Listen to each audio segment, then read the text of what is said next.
Hello and welcome to the channel. I hope आप सभी अच्छे से होंगे और आपकी जो प्रिपरेशन है अच्छे से जा रही होगी। एज यू नो दैट कि स्कॉस कश्मीर जो है उसके एडमिशन फॉर्म जो है वो कब तक आएंगे उसके बारे में यहाँ पे बहुत सारी क्योरीज हैं। और डिफरेंट कोर्सेज़ के लिए क्या यहाँ पे एलिजिबिलिटी रहती है और उनका स्कोप क्या रहता है वो हम देखने की कोशिश करेंगे। उसके साथ साथ हम देखेंगे एग्ज़ाम डेट जो है वो कब तक आपका एग्ज़ाम डेट आ जाएगा और एनआरआई स्पॉन्सर्ड जो है कैंडिडेट्स उनका क्या प्रोसीजर रहता है। आई होप आप वीडियो को एंड तक देखोगे और वीडियो को लाइक करोगे एंड चैनल को सब्सक्राइब करोगे। सिंपली अगर हम बात करेंगे 2025 की, अगर आप 2025 में देखोगे जो आपका फॉर्म है वो अप्रैल के मंथ में आया था। अप्रैल के मंथ में 7 अप्रैल से आपके फॉर्म लगने स्टार्ट हो गए थे अप टू द 30 अप्रैल। इसके बाद हम देखते हैं इस डेट में जो है ये एक्सटेंड कर दिया गया। दैट मीन्स ये थोड़ा और आगे लिया गया, यानी मई के मंथ में भी फॉर्म लग रहे थे इसके। और इसका जो एग्ज़ाम शेड्यूल था वो था 1 जून को। तो इसी तरीके से इस बार भी हम एक्सपेक्ट कर सकते हैं आपका जो एडमिशन फॉर्म है वो अप्रैल में आ जाएगा। मोस्ट प्रोबेबली यहाँ पे अप्रैल में आ जाएगा या तो मार्च के लास्ट वीक में आ जाएगा। और उसके बाद फॉर्म जो है आप अपने फॉर्म्स बिल्कुल यहाँ पे 1 मंथ तक फॉर्म फिल करने की डेट रहती है।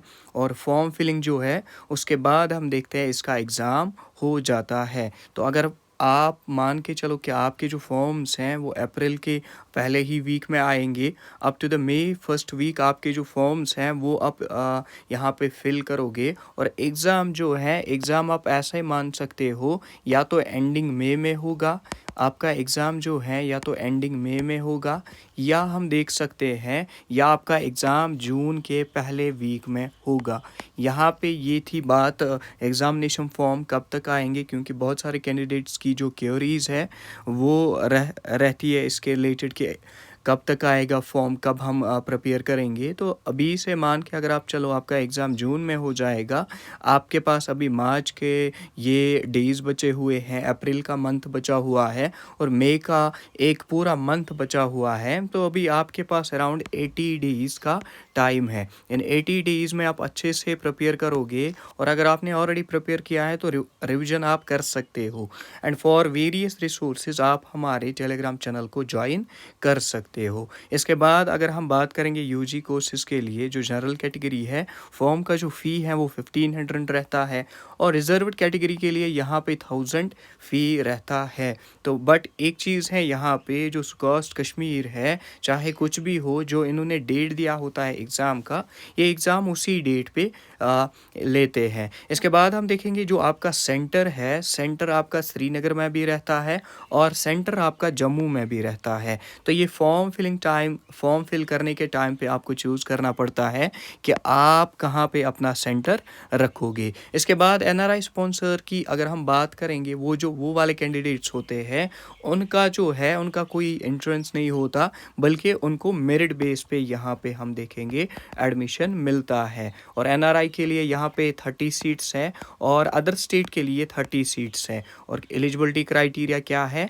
आपको 60% से ज़्यादा मार्क्स होने चाहिए आपके 12th में। उसी बेस पे एक मेरिट लिस्ट बनता है, उसके बेस पे ही एडमिशन हो जाता है।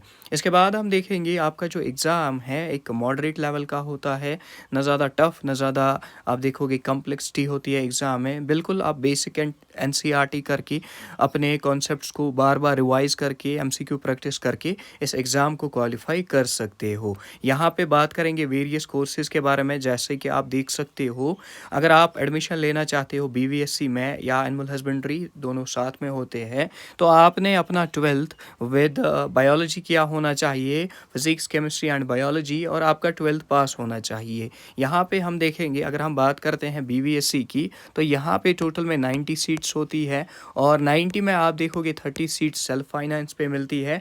बाकी 60 सीट्स में आप देखोगे 30 सीट्स किन के लिए होती है, ओपन मेरिट के लिए, और बाकी 30 सीट्स बाकी कैटेगरीज़ के लिए होती है। लास्ट ईयर ओपन मेरिट का जो कट ऑफ है वो अराउंड 107 105 हुआ था at the last time of the counselling. और काउंसलिंग आप देखोगे, काउंसलिंग का यहाँ पे क्या प्रोसीजर रहता है।